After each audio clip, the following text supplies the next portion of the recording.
Potem pa iz Brunaja sem pa šel nazaj v Malezijo, ker bom zelo rad gore. No in to je za mene en izmed vrhuncev knjige, je pa moj vzpon na najvišjo goro v jugovzhodni Aziji, Kinabalu. Zdaj imam Mirela tukaj še en del. Sence, ki so se plazile po zlizanem porfirju, so zakrivale nepravilne razpoke, med katerimi so tekli potočki vode, ki je ostala od sinočnjega dežja, kri gore. Enakomerna siva barva je pričarala pravo nezemeljsko površje, ki je bilo videti tako tuje, da je človek pomislil, da je na Luni. 20 minut kasneje se je čez krnico razlila rumena barva. Vetrič je nenadoma polegal in kristali v porfirju so se zasvetli kot majhni koščki stekla, ki so posuli površje tega tujega planeta. Sonce. Biti priča temu veličastnemu trenutku, ki ga je stara gora videla že vsaj 30 milijonkrat poprej, je pričevalo o majhnosti in nepomembnosti človeka. Toda sposobnost razumeti večnost narave in se učiti ponižnosti ter hkrati spoštovanja nas ljudi dela človeške. Ujeti trenutek večnosti, to je bilo tisto, kar je to pomenilo. Hvala, vzpon na to goro je bil zame neka spiritualna izkušnja, predvsem zato, ker se je dozdel meni osebno, da zdaj sem šel pa res daleč, da sem šel pa že tako čez vse te države, to je zdaj že proti koncu knjige, čez vse te države, vse te nevarnosti sem dal skozi, da zdaj pa lahko končno si pogledam nekaj, kar pa mene zanima. No in sem si izbral to goro,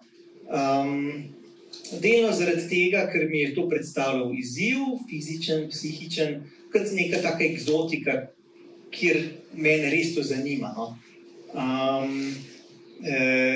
Gora Kinabalu je 4100 metrov visoka in se nahaja na Borneu, se pravi tretjem največjem otoku na svetu, sredi tropskega deževnega gozda in tukaj je pač en tak utrink iz tega gozda. No in ko se vzpenjaš na to goro, vidiš vse te domačine oziroma lemange, ki tvorijo stvari, opremo za te hribovce oziroma gornike, da se jim pač pomaga osvojiti vrh, pa neke sosednje vrhove tam naokrog. No in ta izkušnja, ki imamo vedno predstavo te Himalajo, pa na medijih, te klasične podobe, je bila tukaj tako drugačna, da je mene čisto popolnoma prevzela. No in mogoče se vidi ozadij skozi te meglice tropskega deževnega gozda so tele gospe tovorile na hrbtih do 50 kg težke jeklenke in se sam smejale. Vedno, ko sem prišel mimo, so rekli, živijo, pa kako si, pa where are you from? No in hkrati, ko si videl tiste njihove nasmehe, nisi bil čisto popolnoma nezmatran. Zdaj se ne spomnim imena ljudstva teh gospej, ampak oni so potomke ljudožercev. Še zdaj imajo doma, recimo v svojih domovih, imajo tiste lubanje, tako položene od tistih ljudi, ki so jih njihovi predniki pojedli. Zdaj seveda ne jejo več, ampak se ukvarjajo s tem tovorjenjem, lemangi se rečejo, kršerpe. No in potem, ko se človek vzpenja čez te tisočere metre preko tega deževnega gozda, ne naleti na sneg, ne naleti na kakšnekoli take podobe, ki jih poznamo praktično kjerkoli na svetu, v Andih ali pa v Himalaji, ampak pač naleti na neke nezemeljske pokrajine.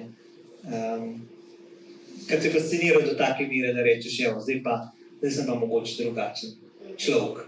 No in tukaj je ene par takih podob iz te gore, na kateri sem se pol tudi odločil, da mojo prijateljico, ki sem jo spoznal v knjigi Nekaj v sredini, da se pač odločim za njo, da jo vzamem za ženo. Tisti najbolj romantični moment. No tako, to me je recimo, da me je ta pokrajina malo fascinirala k temu. Vse slike govorijo čisto svoje. Mislim, da nekaj za dodati.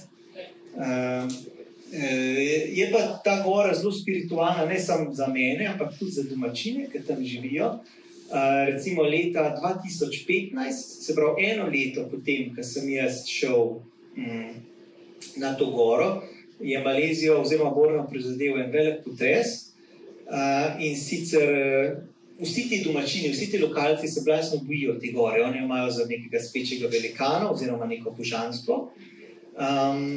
No in so oni si razlagali v tistem, en dan pred je bil ta potres, je pa ena angliška turistka, se je pa slikala tako zgori brez iz hrbta in so rekli, da so ti bogove, pač ta turistka, da ti bogove vznemirila. In je bilo eno leto zaprto v Maleziji.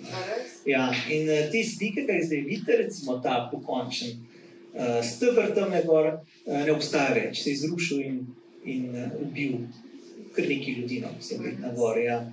Tako da, recimo, mogoče je ta gora tudi mene prevzela s to svojo energijo. Tiste gospe, recimo, pa ti domačini se do take mere bojijo, da žrtvujo tudi živali in tako naprej. Ne vem zakaj, ampak se prvo spomnim 6 živali na dan, žrtvujo gori vsak dan.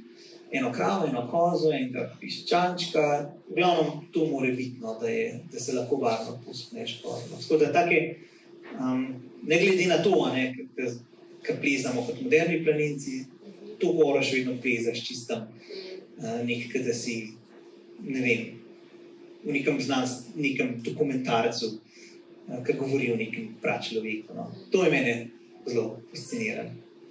Ključno s to pokrajino. No. Le še ena, to so moji soplezalci, ne spomnim se točno, kakšnih 60 je dovoljeno, da gremo gor da se gre gor na vrh, no, in recimo pogled na enega izmed tih vrhov, ki ga vsi je to vzhajajoče sonce, ki smo ga zdaj prebrali.